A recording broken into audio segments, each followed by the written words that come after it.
ब्रयलार farm बानायदों नै गोदानैसो दे इयो नै गोदानैसो बानायदों नालाय गोलावा 120 फुट 120 फुट गोलाव बानायदों आरो बे ब्रयलार फार्मा जाहैबाय आंनि फंबायमोन बानायदों लोगोफोर आं नोंथांमोननो खोन्थालांनि नै दिनै बुस्थु बाहिनि गासैबो माने अके जाजोबखाबाय आरो दा ब्रयलार फिसाल' सफैनो बाखि दं आरो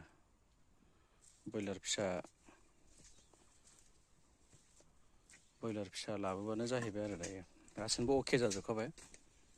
बेनो गोजौआनो बानायदों न'खौलाय बिराद गोजौ बानायदों 120 फुट गोलाव बानायदों आंनि फंबायमोन माने साथाम बिसोरो साथामजों लोगो नांनानै बानायदों आरो बे ब्रयलार फार्मखौ नै रेडि जाजोबखाबाय माने ब्रयलार फिसा दोननायनि थाखाय जायगा थाम थिम जाजोबखाबाय नै